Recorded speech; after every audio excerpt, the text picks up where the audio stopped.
दोस्तों, आप लोग सोलो लेवलिंग के इतने बड़े फ़ैन हैं तो आप लोग ये बात ज़रूर सोचते होंगे कि अगर आपको सोलो लेवलिंग में जिन्हों के बच्चे की स्टोरी संसूहो की स्टोरी दिखाई जाए तो वही स्टोरी मैं आज मेरे चैनल पे चालू करने जा रहा हूँ, जो कि रैग्नारॉक होगी।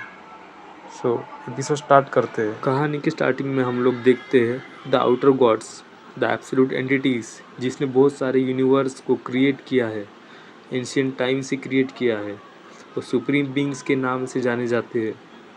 सुप्रीम बीइंग्स एटर्नल लाइफ की खोज और उसे जीने के लिए बार बार यूनिवर्स की क्रिएशन करते हैं।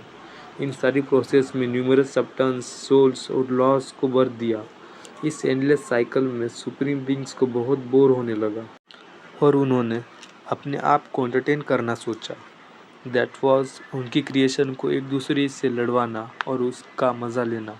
सुप्रीम बीइंग्स को उनकी क्रिएशन से होने वाले डिस्ट्रक्शन को देख के मज़ा आने लगा। इसका मतलब ये था कि न्यूमरस क्रिएशन को एंडलेस ईयर तक फाइट करनी पड़ेगी और उनको बार बार रिबॉर्न होना पड़ेगा। ये सुप्रीम बीइंग्स के बोरियत मिटाने का एक लौता कारण था। जब ये सब हो ही रहा था तब कुछ घटित हुआ। सुप्रीम बीइंग जो अनंत काल से फाइट देख रहा था वो खुद ही अपनी क्रिएशन के हाथों मारा गया। तो दूसरे डायमेंशन के सुप्रीम बीइंग को ये बात पता चली तो वे सब एक जगह इकट्ठा होकर उस दुनिया को देखने लगे जिसने अपना मास्टर खो दिया है। सुप्रीम बीइंग की मौत, द फैक्ट वो अपनी ही क्रिएशन के हाथों मारा गया। दूसरे डायमेंशन की सुप्रीम बीइंग्स को उसकी कोई परवाह नहीं थी, पर उन सबको एक सेम थॉट था कि जो पहले ओनरलेस पावर को क्लाइम करेगा वही उसका मास्टर बनेगा। तभी हम एक क्लास का सीन देखते हैं। एक बच्चा, तुम झूठ बोल रहे हो। हाउ, तुम्हारे जैसा कोई एक आर्ट्स यूनिवर्सिटी में जा सकता है? तभी दूसरा स्टूडेंट, मुझे एक और साल रिपीट करना पड़ेगा। तभी हमारा मेन लीड, जिसका नाम संगसूहो है, वो बोलता है, हाँ हाँ हाँ, मैं फाइनली इस हेल्थ से फ्री हो गया। तभी एक स्टूडेंट, कॉन्ग्रेट्स सुहो, मैंने सुना है तुम्हें आर्ट्स यूनिवर्सिटी में एडमिशन मिला है। मुझे कभी नहीं पता था तुम्हारे पास ऐसा भी टैलेंट है। कब तुम ड्राइंग में इतने टैलेंटेड बन गए? तभी संगसूहो, सुंगचुल, तुम फिर से? तभी वो स्टूडेंट, लेकिन सुंगचुल नहीं, मैं ली उनचुल हूँ। तभी सुहो बोलते हुए, ओह ऐसी बात है। तभी ली, तुम्हारी वजह से मेरा स्कूल पे टेक ओवर करने का प्लान बर्बाद हो गया। सुहो बोलते हुए, हाँ थैंक्स टू मी, मेरी वजह से तुम पिटने से बच गए। तभी एक लड़की बोलते हुए, लिवुंचुल तो फिर से शुरू हो गया, हम तो अब ग्रेजुएट होने वाले हैं, फिर से ये बच्चे ऐसी हरकत करने लगे। तभी दूसरी लड़की बोलते हुए, हाँ क्यों, वो हमेशा सुहो को हैरस करता रहता है, तो उसने तो उसके पेरेंट्स को भी खो दिए, फिर भी वो हंसने का ट्राई करता रहता है। तभी ली पंच मारते हुए, ये सुहो ने मारा है। सुहो, चलो एक क्वाइट ज़िंदगी जीते जब तक हम ग्रेजुएट नहीं हो जाते। तभी ली सुन, तभी सुहो ली के मुंह पे लात मारते हुए, हाँ हाँ। तभी ली, ये क्या था, मुझे तो लगा ही नहीं। बैंग। 2 साल बीत जाने के बाद संगसूहो अब सेकेंड ईयर यूनिवर्सिटी में है। तभी एक आदमी बोलते हुए, मेन बिल्डिंग में होने वाली सभी क्लास को एनेक्स बिल्डिंग में शिफ्ट कर दिया गया है, तो प्लीज़ वहाँ चले जाएं इंस्टेड। तभी एक हंटर बोलते हुए, हंटर करंटली मॉन्स्टर हंट पे गए हैं, इसका मतलब है वो मॉन्स्टर को सब्ज्यू कर देंगे। तभी एक आदमी बोलते हुए, एवरीवन प्लीज़ दूर हटिए। तभी एक पर्सन, कितना टाइम हो गया हंटर को अंदर जाकर? तभी वर्कर बोलते हुए, तकरीबन 8 घंटे से ज़्यादा। सिंस से गेट यहाँ दिखा है, ये गेट शायद डी रैंक का होगा। ऑलराइट एवरीवन, यहाँ डेंजर हो सकता है, तो सब हंटर के पास से दूर हटिए। तभी बच्चे बोलते हुए, क्या स्कूल डिस्ट्रॉय हो गया है? जाने दो, हंटर देख लेंगे। तभी सुहो बोलते हुए, अनदर गेट, हाँ 3 साल पहले दुनिया में गेट दिखने लगे और अपने आप ही सब ह्यूमंस में अवेकन और नॉन अवेकन डिवीज़न में बंटने लगे और एक सर्टेन टाइम के बाद कुछ मॉन्स्टर डंजन के बाहर आने लगे क्योंकि वो लोगों को मारना चाहते थे। हाउएवर लोगों ने भी चेंजेस को फील किया। अगर हम सोचे क्या हो रहा है तो स्पेशल एबिलिटी यूज़र्स को माना यूज़र्स कहते हैं। दुनिया बहुत तेज़ी से बदल रही है। लोग सोच रहे हैं वो बहुत देर तक टिकेगी। एक अवेकन वो जिनको उसने हंटर एसोसिएशन में माना डिटेक्टर तैयार किया था जिसमें अवेकन और नॉन अवेकन क्लासिफाई होते थे, और हंटर नाम की जो बनाई गई जिसने केओस का एंड तेजी से किया। अब पूरी दुनिया में लोग अवेकन और नॉन अवेकन में डिवाइड है। लेकिन हाँ, इस बात को भी नहीं छिपाया जा सकता कि अगर हंटर उन गेट को क्लोज नहीं करेंगे तो दुनिया पर खतरा रहेगा। और दूसरे शब्दों में कहा जाए तो बिना हंटर्स के नॉर्मल इंसान जिंदा नहीं रह सकते। इसलिए हंटर्स को ज़्यादा इज्जत मिलती है नॉर्मल ह्यूमंस कंपैरिजन। और इसी वजह से नॉन अवेकन इंसान मेरे जैसे जो कि एक पीसफुल ज़िंदगी जी पाते हैं। लेकिन दूसरी तरफ मेरे को काफ़ी ज़्यादा बेचैनी हो रही है। मैं सोचने लगा हूँ क्या मेरे को इस चीज़ की आदत सी हो गई है, जो मैं चाहता हूँ वह मुझे नहीं मिल पाता। मैं अपने पेरेंट्स को भी काफ़ी ज़्यादा मिस करता हूँ। और सच्चाई तो यह है कि मेरे को ज़िंदा रहने के लिए, मुझे सरवाइव करने के लिए दूसरों के ऊपर डिपेंड होना पड़ रहा है। और एक टाइम था जब यहाँ सब कुछ मुमकिन था, यहाँ सब कुछ किया जा सकता था, लेकिन अब उसे पूरी तरीके से डिसअपियर हो गई है। मम हमेशा कहती थी कि मैं अपने फादर जैसा दिखता हूँ, और अगर ऐसी सिचुएशन में मेरे फादर होते तो वो आखिरकार इस तरीके से पावरलेस सिचुएशन से बाहर आते, और तभी उनको एकदम से आवाज़ आती है। सूहो सूहो के कदम चौंकते दिखाई देते हैं, और तभी उनको एकदम से आवाज़ आती है। सूहो एकदम चौंकते हुए देखता है कि कौन बोल रहा है, और तभी वो देखता है कि एक्चुअल में उसके टीचर बुला रहे हैं उसको। उसके टीचर उसको यह कहते हैं कि तुम आज अपने काम पर बहुत फोकस हो, वैसे तुम क्या बना रहे हो। तभी सूहो टीचर से कहते हुए कि मैं जो फील कर रहा हूँ बस वही बना रहा हूँ। वैसे क्या यह एंड है, टीचर बोलते हुए। लेकिन यह एक एंड की बड़ी अजीब सी तस्वीर है। 1 मिनट के बाद, और मेरे हिसाब ये तो शायद कोई है जो एंट और ह्यूमन का हाइब्रिड है। ये तो एक एंट ह्यूमन लग रहा है। अब इस चीज़ को देखकर तो सूहो भी बहुत हैरान था। तभी वो अपने मन में सोचते हुए, क्या मुझे भी इस टाइप की चीज़ें बनाना आता है, और मैं कैसे बना लेता हूँ। मतलब इस टाइप की ड्राइंग मैं अपने मन से बनाता हूँ। तो एक्चुअल में उसने बेरू की पिक्चर बनाई थी।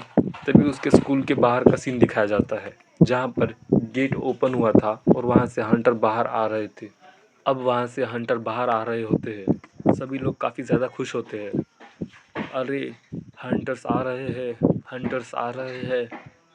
सभी लोग बातें करने लगते हैं, काफ़ी ज़्यादा रिलैक्स होते हैं। तो इसका मतलब तो पक्का है कि इन लोगों ने रेड को सक्सेसफुली कंप्लीट कर दिया है।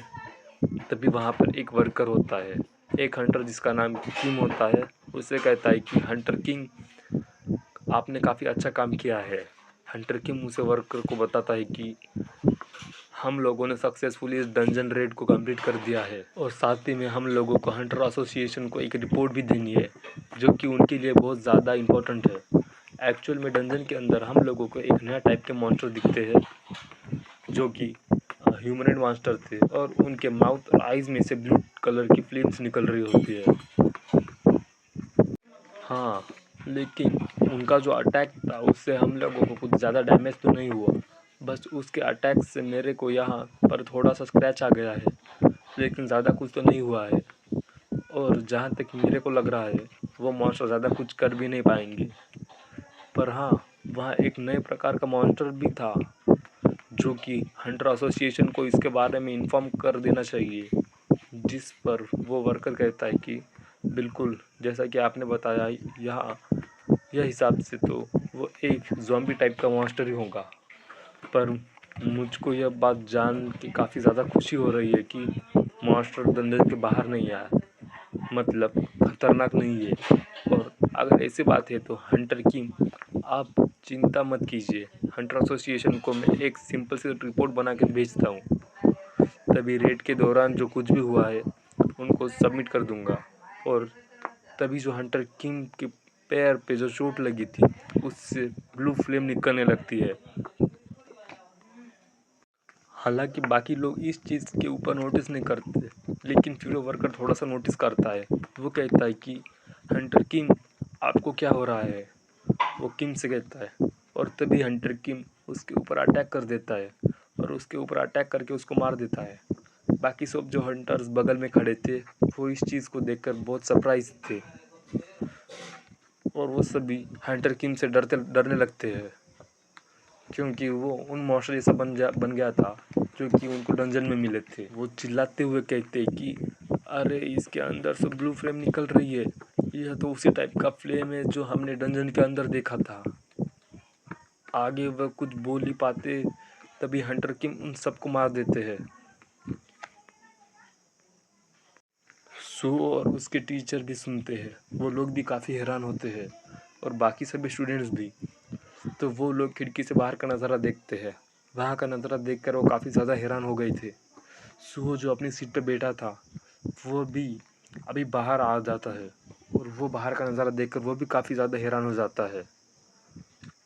सभी लोग यह चीज़ को देख के बहुत ज़्यादा हैरान थे कि उनके सामने काफ़ी सारे ह्यूमनॉइड मॉन्स्टर एक दूसरे इंसान को खा रहे थे और उनके इन्फेक्टेड कर रहे थे, ह्यूमन मॉन्स्टर्स से कन्वर्ट कर दे रहे थे।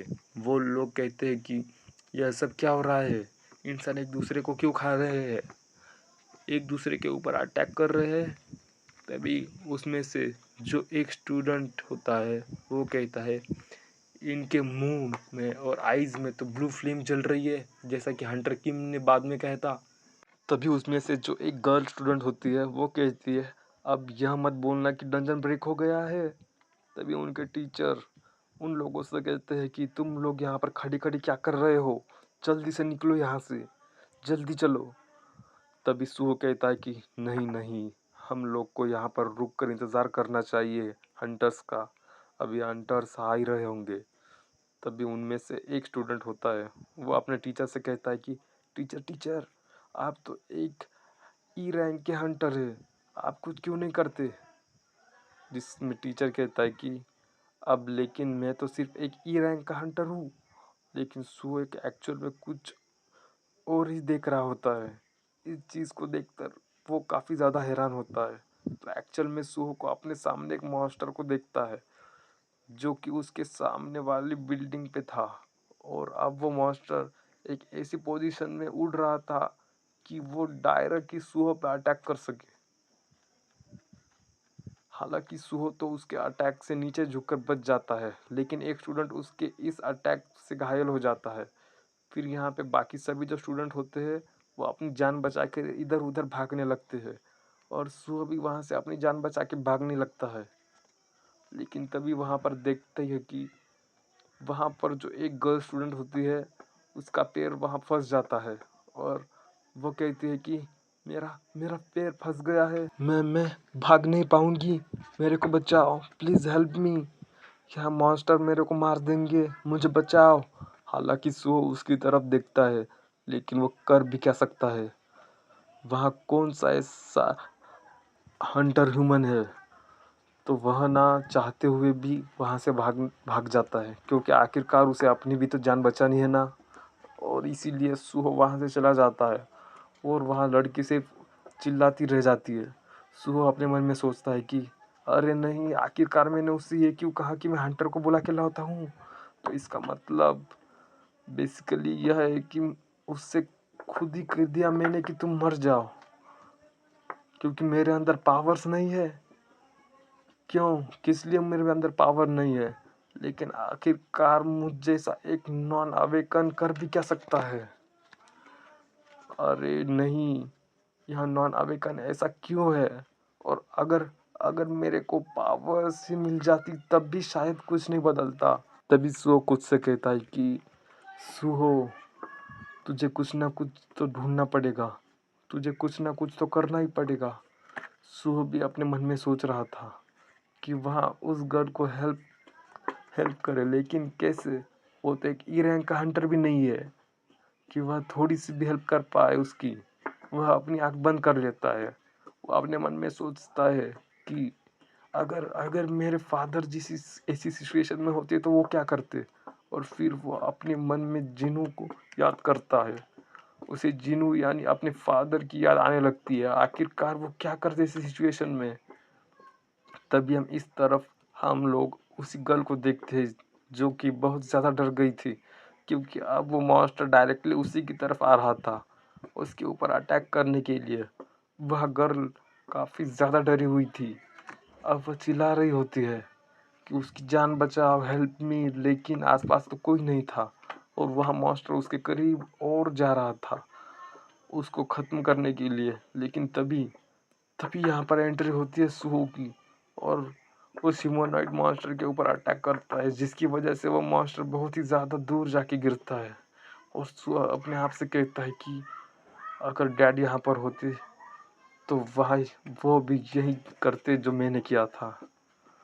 तभी सुहो को एक मैसेज शो होता है जिस पे लिखा था, अलर्ट, आपने सीक्रेट क्वेस्ट को एक्टिवेट कर दिया है, क्योंकि आपने जो भी रिक्वायरमेंट्स थी आपने वो सारी रिक्वायरमेंट पूरी कर दी है। अब वह एक्टिव होने वाला है